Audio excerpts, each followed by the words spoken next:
My name is Ing Zo, and I live in Geylang all my life. I'm 25 this year. Geylang Adventures is a business that is involved with different events and initiatives with migrant workers.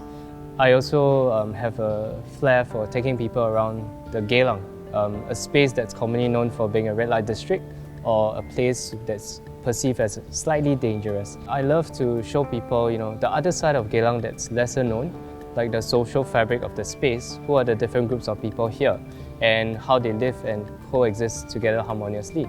Fights, people taking drugs, or stuff like prostitution, they were all pretty common. So from a very young age, I was exposed to that kind of crime and vice. I kind of understood not to judge people as quickly as I would. So one of the reasons why I started Geylang Adventures was actually to debunk all these myths about how migrant workers, since the nature were transient workers, they posed as a danger to society, especially with the riot. And there was a lot of misunderstanding between the migrant workers and Singaporeans. I felt that there was a huge potential in terms of bridging that gap between them. There's a huge lack of empathy from society about their condition. We choose to see them as an almost invisible population in our society, but are not given enough recognition or any opportunity to integrate with the people here. And therefore, with the repercussions of the riot, there was a huge gap in that understanding. So I kind of wanted to close up that gap a bit.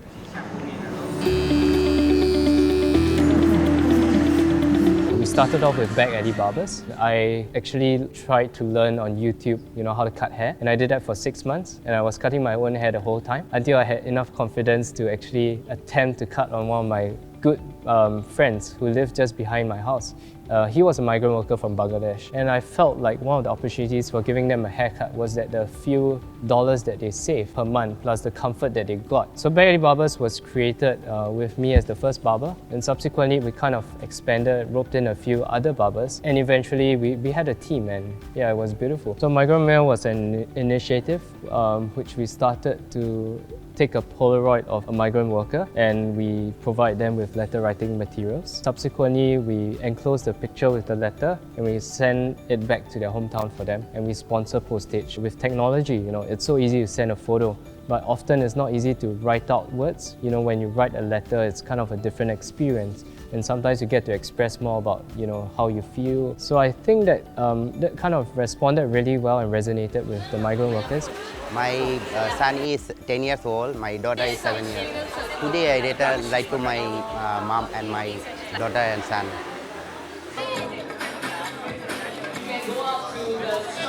So my Jula Belanja was conceptualized with the idea of 3 migrant workers and 1 Singaporean coming together to form a team, and they would have a cook-off. So the cook-off event happened at a couple of the dormitories which we worked closely with. It was in line with the company called D-Wall. What we had eventually was 50 teams in 1 dorm, and they were just cooking the food from their own culture. So we had Indian, Bangladeshi, Thailand, Myanmar, Chinese food, all in one place. It was beautiful seeing just everyone coming together and enjoying food. It was kind of that interaction and that dialogue that they had with the migrant workers, which really opened minds and opened conversations between the 2 parties. We kind of wanted to brighten up the space and make it more livable with the music, with the performances that we had lined up. And it was really to create an atmosphere that was a community-like kind of build-up, with all the different cultures kind of just expressing themselves in the same space, and hopefully, easing a bit of the social tensions that existed. I think it was a very good way to spend National Day, because I think other than the stereotypes we usually hear about them, we don't get to interact with them in very close proximity. Yeah, it's very good. First time I spent, but it's really awesome. It's very good.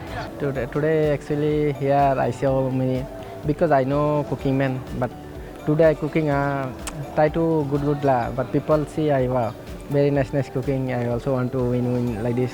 So today new fan have ready. I think so happy lah. So happy. The feedback that we've been getting has been pretty encouraging.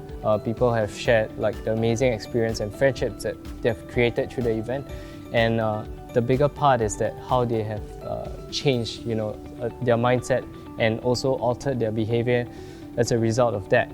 and in turn just portraying them as a more humanistic and balanced construct of society. With our pursuit for economic growth, we have also sometimes have a lack of empathy or spatial awareness to our surroundings. What I'm doing in Geylang can easily be done in any other areas. So education is a core part of my business because I believe whatever I'm doing cannot be done alone. It has to be amplified to the masses. So I hope with this kind of network that you slowly build up, you eventually have a community of people, and that is what drives significant change on the top-down level. And eventually, hopefully, policies will be more skewed towards taking care of the marginalized groups.